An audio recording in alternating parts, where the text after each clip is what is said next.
ನಿನ್ನ ಆರ್ಭಟಕ್ಕೆ ನಾನು ಸೋತಿದ್ದೀನಿ ನಿಜ.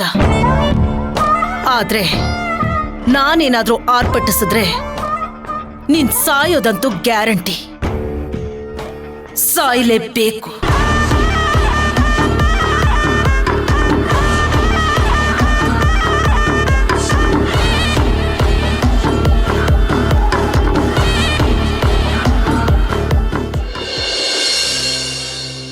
ಹೌದಾ?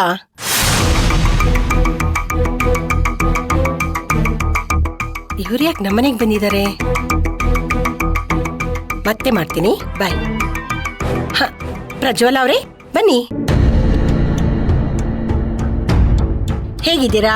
ಚೆನ್ನಾಗಿದ್ದೀನಿ. ಕೂತ್ಕೊಳ್ಳಿ. ಏನಿದು ದಿಢೀರಂತ ನಮ್ಮನೆ ಕಡೆ ಬಂದ್ಬಿಟ್ಟಿದ್ದೀರಾ?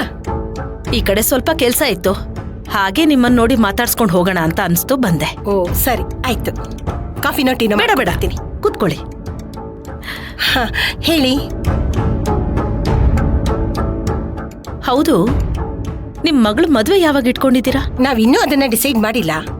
ಹೋಗ್ಲಿ, ಹುಡುಗ ಯಾರು ಅಂತಾದ್ರೂ ಡಿಸೈಡ್ ಮಾಡಿದ್ದೀರಾ? ರಾಧಿಕನ್ ತಮ್ಮ ಕಲ್ಕಿನಾ? ಅದು ಅವರಿಬ್ರು ಒಬ್ಬರನ್ನೊಬ್ರು ತುಂಬಾ ಇಷ್ಟಪಟ್ಟಿದ್ದಾರೆ. ಅದಕ್ಕೆ ಒಂದ್ ಮಾತು ಹೇಳ, ನೀವು ತಪ್ಪು ತಿಳ್ಕೊಳ್ಳಲ್ಲ ತಾನೆ? ಏನ್ ಹೇಳಿ? ಆ ರಾಧಿಕಾ ಮತ್ತು ಅವ್ರ ಮನೆಯವರಿಂದ ನನಗಿದ್ದ ಒಬ್ಬನೇ ಒಬ್ಬ ಮಗನ್ನ ನಾನು ಕಳ್ಕೊಂಡ್ಬಿಟ್ಟೆ.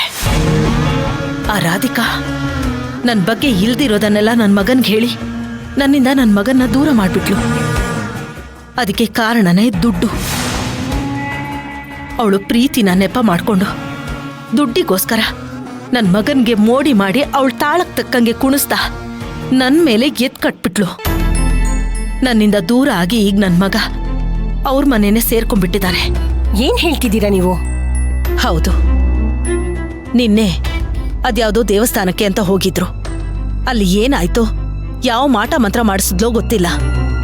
ನನ್ ಮಗ ಮನೆಗ್ ಬರ್ತಿದ್ದ ಹಾಗೆ ನಿಮ್ ಹಣ ಆಸ್ತಿ ನನಗೇನೂ ಬೇಡ, ನನಗ್ ರಾಧಿಕಾನೇ ಮುಖ್ಯ, ನನಗೂ ನಿಮ್ಗೂ ಯಾವ ಸಂಬಂಧನೂ ಇಲ್ಲ ಅಂತ ಹೇಳಿ ಹೋಗ್ಬಿಟ್ಟ.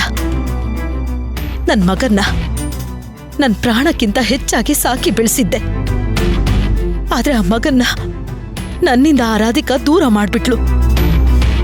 ದುಡ್ಡಿಗೋಸ್ಕರ ಆ ಕುಟುಂಬದವರು ಏನ್ ಬೇಕಾದ್ರೂ ಮಾಡೋದಿಕ್ಕೆ ರೆಡಿ ಇರ್ತಾರೆ. ಸರಿ ಬಿಡಿ, ನನ್ ಕಷ್ಟ ನನಗೇ ಇರ್ಲಿ. ನಾನು ಇದನ್ನೆಲ್ಲ ಹೇಳೋದಿಕ್ಕೆ ಅಂತ ಇಲ್ಲಿಗೆ ಬರ್ಲಿಲ್ಲ. ನನ್ ಕಷ್ಟ ನಿಮಗ್ ಬರ್ಬಾರ್ದು ಅಂತ ಒಂದ್ ವಿಷಯ ಹೇಳ್ತೀನಿ, ತಿಳ್ಕೊಳ್ಳಿ. ಆ ಕಲ್ಕಿ ಎಂತೋನು ಅಂತ ಅವನ್ ಬಗ್ಗೆ ಚೆನ್ನಾಗಿ ತಿಳ್ಕೊಂಡು ಆಮೇಲೆ ನಿಮ್ ಮಗಳನ್ನ ಕೊಡಿ.